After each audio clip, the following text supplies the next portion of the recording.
ഒരു feel good മൂവിയെ കുറിച്ച് ചർച്ച ചെയ്താലോ?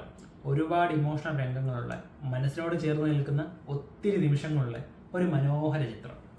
2018 ഷുജിത് സർക്കാർ സംവിധാനം ചെയ്ത് വരുൺ ധവാനും ബനിത സന്ധു പ്രധാന കഥാപാത്രത്തിലെത്തിയ ഒക്ടോബർ. ഒരു 5 സ്റ്റാർ ഹോട്ടലിലെ ഇന്ത്യൻസ് ആയി വർക്ക് ചെയ്യുകയാണ് ഡാനും സൂയും. അങ്ങനെയൊക്കെ ആ ഹോട്ടലിൽ അപ്രതീക്ഷിതമായ ഒരു സംഭവം വരുന്നു. ആ സംഭവത്തെ തുടർന്ന് ഇവരുടെ ജീവിതത്തിൽ ഉണ്ടാകുന്ന മാറ്റങ്ങളെയാണ് സിനിമ ചർച്ച ചെയ്യുന്നത്. ഒരു മനോഹരമായ ചിത്രമാണ് ഒക്ടോബർ. കഥയും കഥാവിഷ്കാരവും പെർഫോമൻസും എല്ലാം കൊണ്ടും മികച്ച ചിത്രം. മുഴുവനായി പറയാൻ പറ്റുകയില്ലെങ്കിലും ഒരു റൊമാൻറ്റിക് ബാക്ക്ഗ്രൗണ്ടും സിനിമ സമ്മാനിക്കുന്നുണ്ട്. ഒക്ടോബർ എന്ന സിനിമയുടെ ഏറ്റവും വലിയ പ്രത്യേകത എന്താണ്?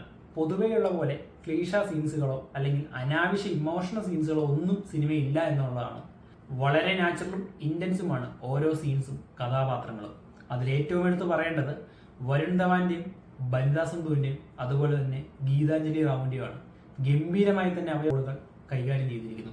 അതുപോലെ തന്നെ അത് സ്ക്രീനിലേക്ക് വരുമ്പോൾ ഓഡിയൻസുമായി കമ്മ്യൂണിക്കേറ്റ് ചെയ്യുന്നതിൽ ബാക്ക്ഗ്രൗണ്ട് സ്കോറും വിജയിച്ചിരിക്കുകയാണ്. പെർഫോമൻസ് പോലെ എടുത്തു പറയേണ്ട ഒന്നാണ് സിനിമയിലെ ഒക്ടോബർ എന്ന മാസവും അതിൽ വരുന്ന ഒരു പുഷ്പവും. സംവിധായകൻ ഗംഭീരമായി തന്നെ അതിനെ സിനിമയിലേക്ക് ആവിഷ്കരിച്ചിരിക്കുന്നു. പ്രകൃതിക്കും ചുറ്റുപാടിനും ഒരു മനുഷ്യൻ ജീവിതത്തിൽ എത്രത്തോളം മാറ്റങ്ങളെ കൊണ്ടുവരാമെന്ന് ഒക്ടോബറിലെ സംവിധായകൻ ഓരോ പ്രേക്ഷകനും ചൂണ്ടിക്കാണിക്കുന്നു. നിങ്ങൾ ഇതുവരെയായിട്ടും ചിത്രം കണ്ടിട്ടില്ലെങ്കിൽ തീർച്ചയായും ചെക്കൗട്ട് ചെയ്യുക. മനോഹരമായിട്ടുള്ളൊരു എക്സ്പീരിയൻസ് ആണ് ഒക്ടോബർ നൽകുന്നത്.